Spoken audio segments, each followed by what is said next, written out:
छत्तीसगढ़ में चाय वाले और चाउर वाले बाबा के नाम से प्रसिद्ध कथावाचक नरेंद्र नारायण शास्त्री जी का खैरागढ़ जिले के खैरबला में इन दिनों कथा चल रहा है।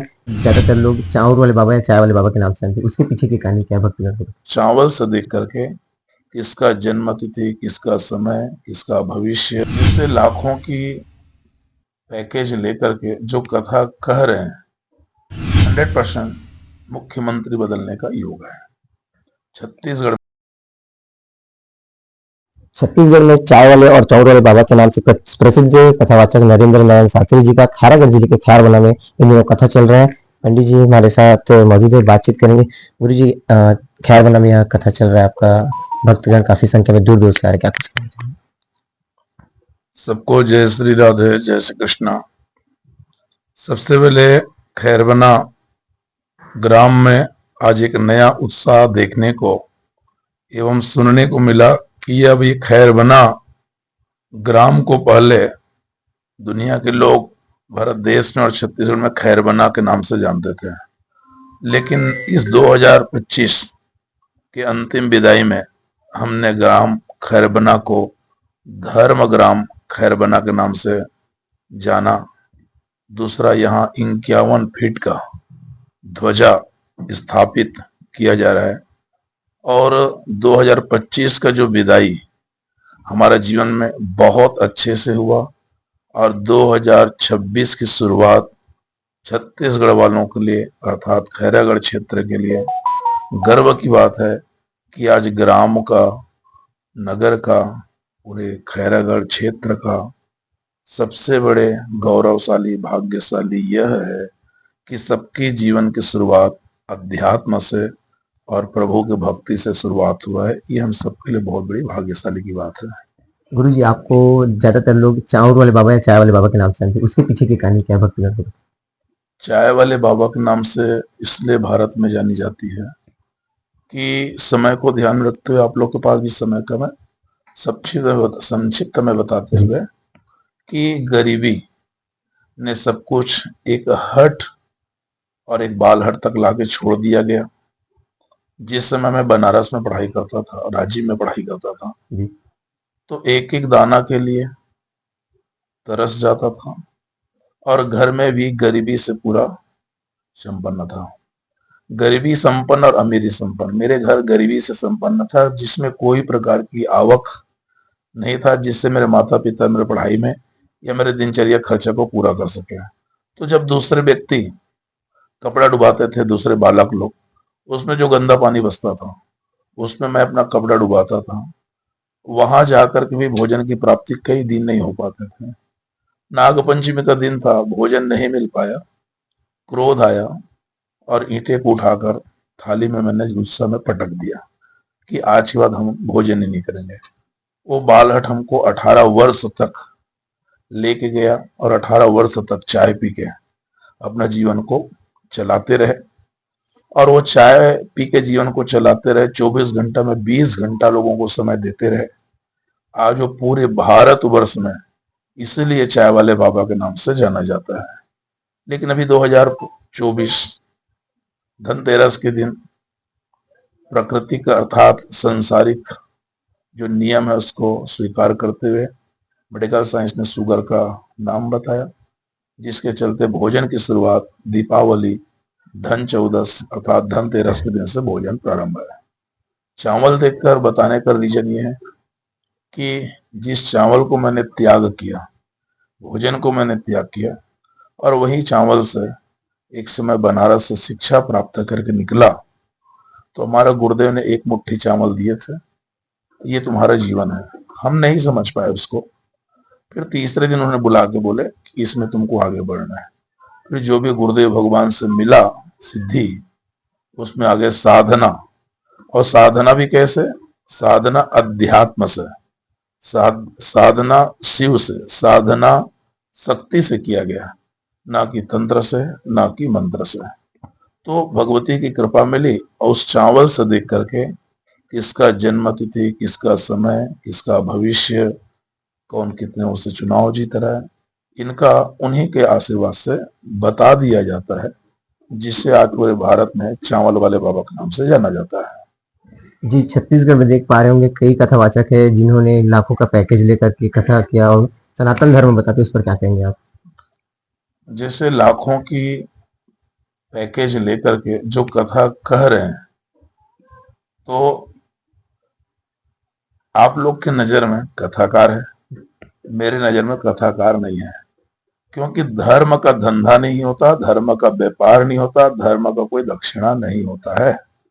अब रह गई बात धर्म का व्यापार, इस पे दो कारण है। धर्म का धंधा इसलिए हो रहा है क्योंकि धर्म स्वयं मनुष्य रचना नहीं कर पा रहा है।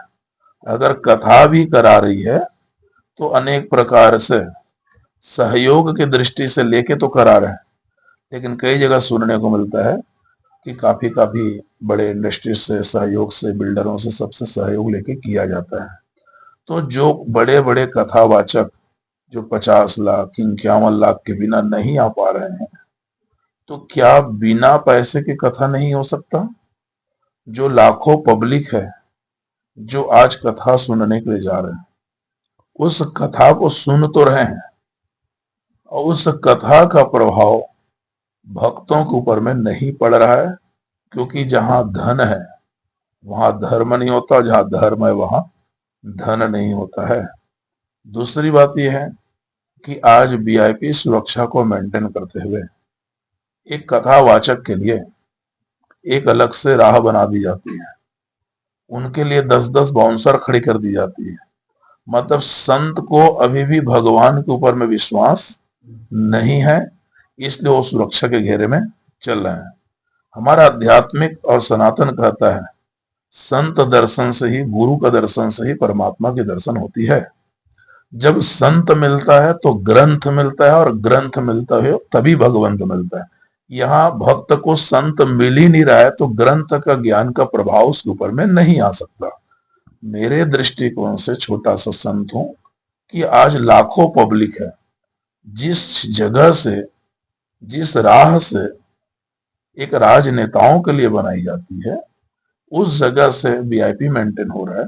तो मेरी हार्दिक इच्छा है कि 2026 की जो अध्यात्म है, जो सनातन है, जो कथा है, वो संतों को मैं निवेदन कर सकता हूं, उनके चरणों में प्रणाम करता हूं, और प्रणाम करते हुए एक छोटे से ज्ञान दे रहा हूं कि हम संत को भक्तों के बीच से गुजरना चाहिए, और ताकि उस भक्तों की संतों का क्या हो सके, दर्शन हो सके, और उस दर्शन से काफी प्रभाव भक्तों के ऊपर में पड़ता है। जिस तरह से अग्नि का काम देखो या मत देखो, उनका काम है जलाना, उसी तरह कितने भी पाप कर्मों से रहित हो, बुरे कर्मों से रहित हो, नेगेटिव सोच विचारधारा वाले भक्त हो, ऐसे भक्तों के बीच से अगर संत गुजरता है, तब वो संत के अंदर में जो पुण्य रूपी अग्नि रहता है, भक्त रूपी के अंदर जो अंधकार और नेगेटिव चीज है, पाप जो है, उसको जलाने की काम करता है। इसलिए संतों को आध्यात्मिक अर्थात सनातन को अपने जीवन को स्वीकार करते हुए यह चकाचौंध का त्याग करना चाहिए।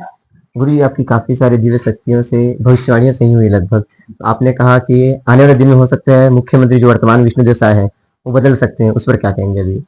सम्यक भाव है, जी, 100% मुख्यमंत्री बदलने का योग है, छत्तीसगढ़ में सीएम बदलने का योग है। कौन बस बन सकता है ऐसा कुछ? अभी उनका नाम तो हम पता है, लेकिन नाम ओपन नहीं करेंगे जी, कि आप लोग भी समझते हैं कि नाम ओपन करने के बाद में काफी सारी मीडिया, काफी सारे चैनल से हमको फेस करना पड़ेगा। जी। तो समय आने पर उसका नाम हम 100% ओपन कर देंगे। कब तक हो सकता है, 6 महीना, साल भर, आपके अनुसार? 6 से 7 महीने 6 से 7 में ऊपर ले जाएगा। छत्तीसगढ़ में भी लगातार देखेंगे तो बढ़ते हुए धर्मांतरण को लेकर के आप लोग के क्या दिशा ले जाएंगे कथावाचक जो है छत्तीसगढ़ के? धर्मांतरण का यही कारण है कि हम संत, महात्मा, गुरु, जो धर्माचार्य हैं, जो मेरे स्पीच होती है ऐसा लगता है लोगों को कि मैं संतों का विरोध कर रहा हूं, लेकिन मैं भी एक संत हूं, कैसा विरोध कर सकता हूं? जी, लेकिन जिस संतों ने 50 लाख 51 लाख ले करके कथा वाचन कर रहे हैं, ये तो दक्षिणा है, लेकिन चढ़ावा करोड़ों रुपए आती है। तो ऐसे करोड़ों रुपए इकट्ठा करके एक आश्रम निर्माण करने का संकल्प करते हैं, गौशाला निर्माण करने का संकल्प करते हैं, चाहे वो कोई भी जगह हो संतों का। केवल वहां गौशाला खोल देने से गौ की रक्षा नहीं होगी, बल्कि लोगों को संदेश देना चाहिए, जब तक घर घर में गाय नहीं होगी तब तक कि हमारे जीवन में धर्म नहीं हो सकता, और जब तक कि घर घर में गाय नहीं होगी तब तक कि हम लोगों के जीवन में सुख शांति नहीं आ सकती है। संतों को घर घर में गाय गौ माता रखने की संदेश देना चाहिए। आश्रम आकर के कोई श्रम करके निर्माण करे, उसको आश्रम कहते हैं। जी अब यहाँ तो 5 स्टार होटल जैसे कोई आश्रम है, तो ऐसी जगह में हमारा संतों की कभी भी साधना और तपोस्थली नहीं हो सकती। दूसरी बात यह है कि आज धर्मांतरण की बात आती है, तो जितने भी संत महात्मा हैं उन सबको एक गांव स्तर में जमीन से जुड़ करके सभी को धर्म की यात्रा करना चाहिए।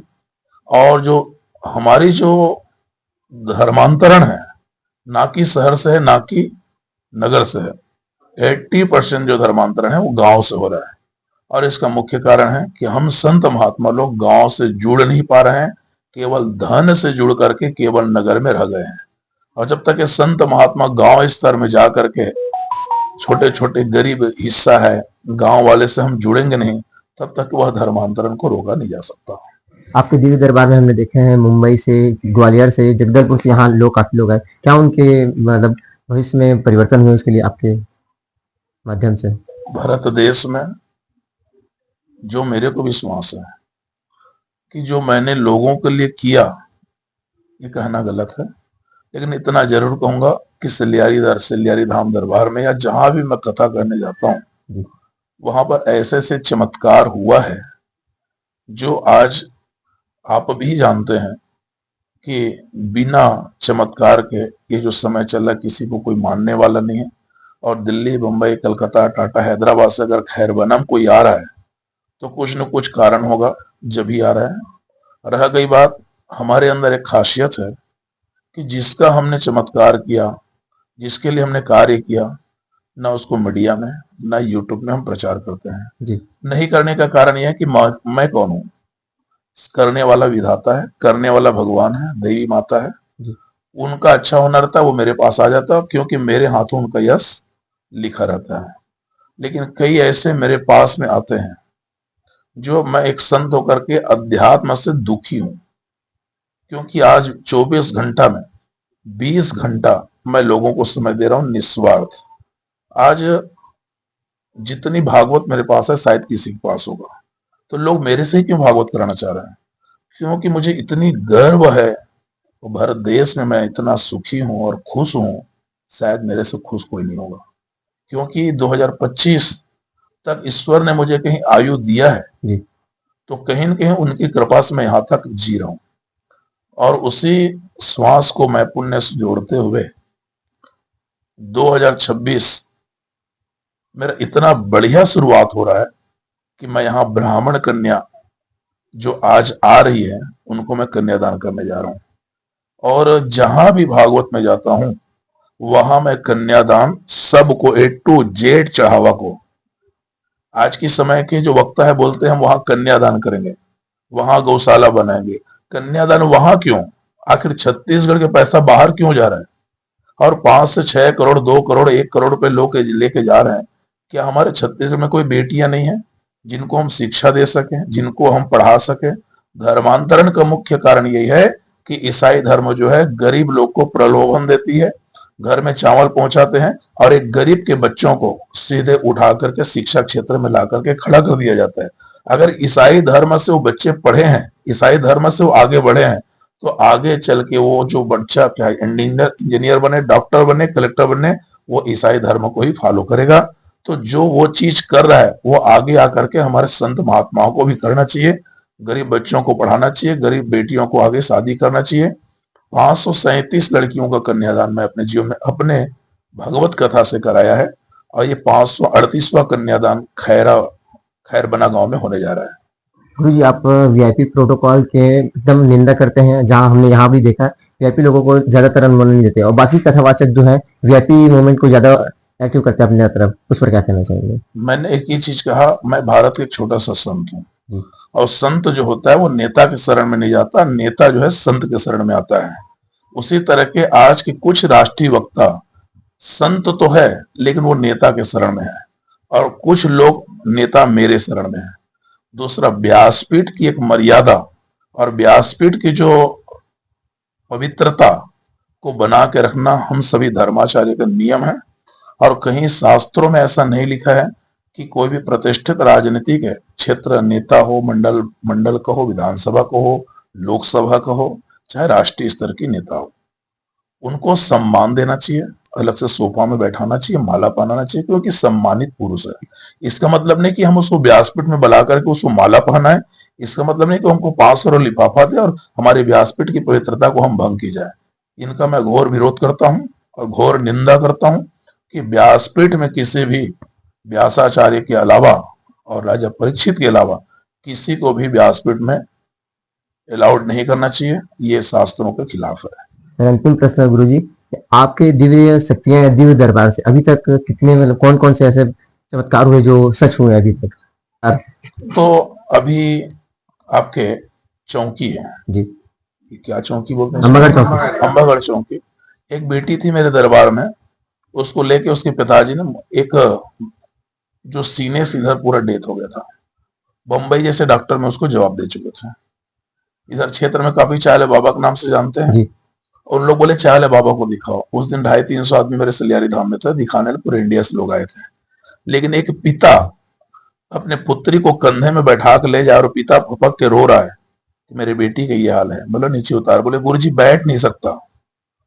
बोले क्यों नहीं बैठेगा, बैठाओ। तो चेयर में बैठाया तो सचमुच में वो नहीं बैठ पाई, और दोनों तरफ ऐसे तकिया लगाए, पीछे में तकिया लगाए, तब सपोर्ट देखो बैठी। मैंने 200-250 मेरे पास दिखाने के लिए आए थे, सबको मना किया, आज क्षमा चाहता हूँ, और भगवती कृपा रही तो मैं 3 घंटे के अंदर इसको मंदिर से चला कर निकलूंगा। तो लोगों को विश्वास नहीं हुआ, लेकिन मैं माँ के गर्भगृह में गया और उस बेटी का उपाय किया, और उस बेटी को उपाय करने के बाद 2.25 घंटे बाद वो बेटी मंदिर के अंदर से चलते हुए निकली है। ये एक चमत्कार ये है। गोंदिया में इसी क्षेत्र के हैं बख्शी जी करके, उनकी सासू माँ को डॉक्टर जवाब दे चुके थे। मेरे पास में एम्बुलेंस में लेके आए, पाइप लगी थी, सब कुछ थे, वेंटिलेटर में था। हमने बोले 27 दिन में इसको खड़ा करेंगे, और गाड़ी भी चलाएगी और खाना बनाएगी। आज भी वो व्यक्ति जीवित है, आज भी व्यक्ति खाना बना रही है, सब कुछ कर रही है ना। तो ऐसे कई चमत्कार है। कल बंबई से आए थे, बंबई से आए थे, उस माँ 4थे महीना गर्भ में थी। डॉक्टर ने बोला बच्चा विकलांग है, उनको बोला हार्ट नहीं है, ये बच्चे को गर्भ को गिरा दो। उन्होंने हमारे काफी आस्था रखते हैं, हमने बोला नहीं गिराना है, हम बैठे हैं। बोले गुरुजी डॉक्टर ऐसा बोल रहे हैं। बोले डॉक्टर बोला है, अध्यात्म नहीं बोला है, सनातन नहीं बोला है, संत नहीं बोला है, और हम संत हैं तो नहीं बोल रहे हैं, तुम बच्चे को रहने दो। काफी आस्थाएं रखती है और गुरु के ऊपर बात विश्वास करते रहे, और हमने दुर्गाष्टमी के दिन उसका उपाय किया। आज माँ भगवती कृपा से बच्चा कोई विकलांग नहीं, कोई खंडित नहीं, कोई हार्ट में प्रॉब्लम नहीं, और उस बच्ची को 1.5 महीने के अंतर्गत हमारे पास बंबई से आशीर्वाद दिलाने के लिए अभी खैरबना ग्राम में आए थे। ऐसे कई चमत्कार है जो प्रभु का था, देवियों की कृपा है। वीडियो के माध्यम से गुरुजी कोई ग्रामवासी या फिर कोई अपने घर में कथा करवाना चाहेंगे चाय वाले बाबा आपके, तो किस माध्यम से आपसे संपर्क कर सकते हैं? अगर हमारे लिए कोई भी किसी भी क्षेत्र में यदि कथा कराना है जी, तो भारत देश की ऐसी कोई कोना नहीं है जहां मैंने कथा नहीं कही है। और ऐसा नहीं कि मैं आज गांव में कथा कर रहा हूं तो गांव के कथाकार हूं। मैंने नैमिष में भी भगवत गीता है, हैदराबाद में किया, रामू फिल्म सिटी वाले के भागवत किया, अंडरस्टिच के किया, अग्रवाल, जैन, मरवाड़ी, हिंदू, गुप्ता, साहू, वर्मा, केवट, निषाद, महेश्वरी, जैन, सिंधी, सभी समाज में मैंने भागवत किया। और कई जगह ऐसे भगवत किया जिसमें करोड़ों खर्च हुआ है। जी, लेकिन जो राष्ट्रीय स्तर में पहुंच गया वो गांव में कैसे आ सकता है? हमारा सोच विचारधारा है कि हम संत के लिए गांव भी नगर है और नगर भी गांव है, क्योंकि हमारे जो मानसिक धारा है, हमको नगर से और गांव से मतलब नहीं है, हमको तो लोगों से भगवान से जोड़ना है। जब हम राष्ट्रीय वक्ता गांव में जाके कथा नहीं कहेंगे तो लोग ईश्वर से कैसे जुड़ेंगे, धर्म के ऊपर में कैसे विश्वास करेगा, संत ब्राह्मण के ऊपर कैसे विश्वास करेगा? रह गई बात हमारे से कथा करने का, ना कोई फीस है ना कोई प्रकार की दक्षिणा है, वो बस हमारी रहने की व्यवस्था कर दे, अर्थात वो थोड़े जो टेंट पंडाल लगना है वो लगा दें। उसके बाद में हम उसको कथा के बीच में ना कुछ बोलेंगे ना कोई प्रकार की शिकायत करेंगे। हम गांव वाले को कथा सुना करके इतना जरूर बोलते हैं कि खुल के चढ़ावा करो। इसलिए बोलते हैं क्योंकि इतनी चढ़ावा कर दो गांव मिलके, ताकि गांव में और कोई एक आध कोई गरीब बेटी हो, उस बेटी का शादी उस भागवत की कथा से हो जाए। तो हमसे संपर्क करना है तो मोबाइल नंबर भी रहता है, और ऐसे तो हमारे क्षेत्र में जहां भागवत होती है सभी जगह शिष्य पाया जाता है, जी। उनके थ्रू भी वो जुड़ करके हमसे संपर्क कर सकता है। बहुत बहुत धन्यवाद गुरु जी। तो ये थे हमारे साथ चाय वाले बाबा जी, जिन्होंने साफ तौर पर कहा मेरी कथा राष्ट्रीय स्तर से गांव लेकर के हर जगह करा सकते हैं। मेरे शिष्य एवं भक्त सभी गांव में है, मैं छोटे छोटे गांव में भी जा करके कथा करूं। खैरागढ़ जिले के खैरबना में अब धर्म ग्राम खैरबना के नाम से जाना जाएगा। मैं इस वक्त खड़ा हूँ खैरबना गांव के व्यासपीठ में, जहाँ चाय वाले बाबा जी का कथा चल रहा था। आज शानदार 8वां दिन है। आयोजक परिवार भी हमारे साथ मौजूद है। चाय वाले बाबा जो प्रसिद्ध कथावाचक है, उनके पीछे कथा कराने का आपका क्या उद्देश्य है? आप सभी को सबसे पहले राधे राधे। जितने भी दर्शक देख रहे हैं उनको, आप हमारे गांव धर्म ग्राम खैरबना में, जो कि गुरु जी के द्वारा यह नामकरण किया गया है, और हमारे पूर्वजों के आशीर्वाद से, पितरों के आशीर्वाद से और बाकी बिहारी जी के आशीर्वाद से यह भागवत श्रीमद् भागवत महापुराण ज्ञान यज्ञ सप्ताह का आयोजन पूरे ग्राम वासियों के सहयोग से हमारे परिवार के द्वारा आयोजन किया गया है। और हिंदू धर्म को जागृत करने के लिए और गांव में एक धार्मिक माहौल बनाने के लिए यह आयोजन किया गया है, और ग्रामवासियों को लगातार सहयोग मिल रहा है। और ग्रामवासी सुबह से पूरा रात तक कथा पंडाल में अपनी सेवाएं भी दे रहे हैं। साथ ही साथ गुरु जी के दर्शन के लिए भी आसपास के गांव से, और साथ ही साथ इंदौर, जबलपुर, बालाघाट, यहाँ से दूर दूर से भी, बॉम्बे से भी उनके शिष्य आए हुए थे। गुरु परिवार के सभी साथी भी लगातार आ रहे हैं। छुईकदान से भी गुरु परिवार के हमारे जितने भी सदस्य हैं वो लगातार हमको सहयोग कर रहे हैं, और उन सबके सहयोग से हम लोग ये कथा का आयोजन किए हैं। और जो आज लगभग आज अंतिम दिवस है, आज चढ़ोतरी का दिन है, और इसके बाद कल तुलसी वर्षा वगैरह होगा, और कल भागवत विराम दिवस है। गुरु जी की दिव्य शक्तियां या फिर दिव्य दरबार में काफी लोगों की भीड़ देखी, किस प्रकार से उनकी भविष्यवाणियां अभी तक सही हुई है? देखिए, निश्चित तौर पर इसमें कोई संदेह की स्थिति ही नहीं है। वो तो हमारे गुरु हैं, और हमने खुद अपने आंखों से ये सब चमत्कार देखा हुआ है। ये सब बताने की बात नहीं है। जब आप खुद स्वयं आएंगे तो आपको इस चमत्कार के बारे में जरूर पता चलेगा। ठीक है, हमारे साथ आयोजक परिवार कथा के खैरबना, जिन्होंने साफ तौर पर बताया कि गुरु जी की जो कथा चल रही है उसमें काफी श्रद्धालु एवं भक्त दूर दूर से आ रहे हैं, देश के अलग अलग कोनों से खैरबना ग्राम में खैरागढ़ जिले के दूर पर। मैं आपको मैसेज खैरागढ़ अपडेट के लिए।